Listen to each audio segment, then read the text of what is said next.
Hello world. 2015 Toyota Sienna minivan. Here we are. We're out in San Diego today, relaxing, enjoying great weather. It's a weekend, so the Mission Bay is quite busy. Expected heat, so found a nice spot under the tree. I'll move accordingly. But I want to talk a little bit about solar. Ran into an issue where I was firing up my hot water kettle and the fuse blew. So a little too much energy. I was using too many things at once. The inverter didn't like it, and so my fuses that are set on switches did their job. They tripped, and then I was able to figure out what was too much, and then put the switches back. And I wanted to show you just on the solar setup that I have. I have other video, but in this particular case, here's the real life work. This is my bed platform. The bed folds up, and got my nifty little Puma socks on the bed legs.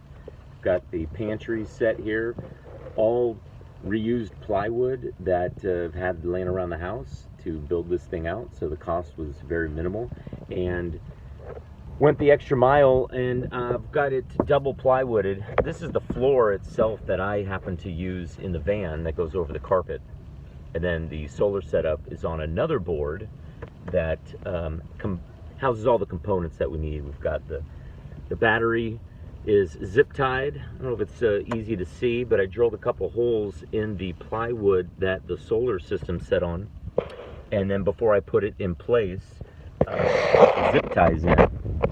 And then we've got a fuse block that I'm not using quite yet. I will for the future. That fuse block will allow me to add on available features. Could be lights, could be something I haven't thought of yet, but that's a before need situation.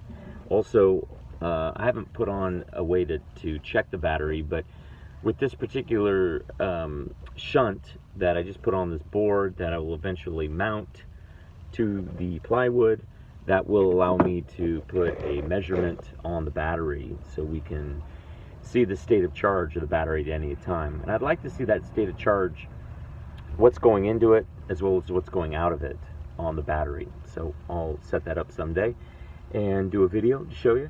And then we've got the inverter, the solar charge controller, as well as the fuses that I was talking about. These fuses again happen to be on switches, so if one pops, you can just flip the switch and you're back in business. What I wanted to speak on is that on the fuses, the main issue that I've run into with this latest problem was just that I was running something that was too much. So check the ratings on the side of your device or whatever it is that you want to run. And in this particular case, I have two 100-watt solar panels up on the roof. Those happen to be put together. Then they come with a positive and negative down through the back hatch of the van into my solar charge controller. You can see the extra cables back in here. They're just nicely rolled up. They come into the charge controller. Off the charge controller, I've got a positive and negative that go to my inverter. And I've been using my inverter as essentially the hub for positive, negative. And from there, we happen to go to the actual battery itself with fuses in between. Something I've been watching other people do is when you're laying out your system, just take a piece of paper, and if you want, take some string, or just take thinner strips of paper and lay out your your solar system, however you want to do it, with the actual paper in the length of the cable that you need. Like as an example, I made this cable here. This happens to just be the positive. This happens to be the negative. They're going to be two different lengths, so you can't always rely on everything being the same. This little one I cut here, it's a short run, but when you add on then the length of the cable, don't forget to add on the length of the adapters as well, or the terminals on the end. That can really make your system be too long or too short, and cable's not cheap, especially if it's good copper cable that's got a nice shielding around it. So Let me again just show it to you one more time, the system that I have set up. I think it's worked well for my needs. We're coming off the Battleborn Lithium. It's 100 amp hours. Got a positive, negatives back there. And then to give myself some, the ability to add a USB charging, I put this is just a female 12 volt that mounts directly to the Battleborn battery.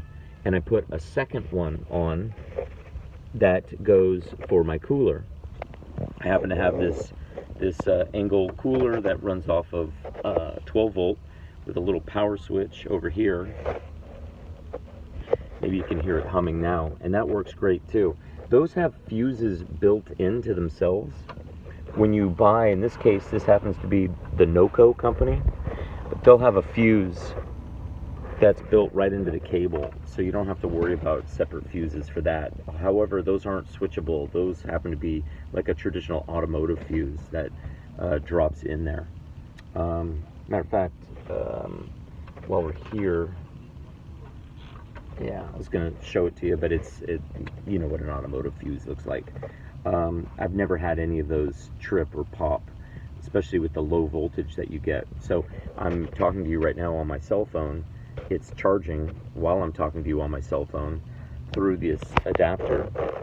And I particularly like the ones that give you a little bit of a visual so you know if there's power going through it. The only knock on these is they slide out a little, so you just either need to hold them down, squeeze them in once in a while, or wrap a zip tie around it. I just didn't wrap any zip ties. Yeah, that's pretty much kind of where I'm at.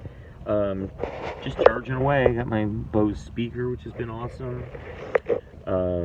Yeah, I guess at the end of the day, the reminder is fuse everything to your best ability. Try to size the fuse to your best ability.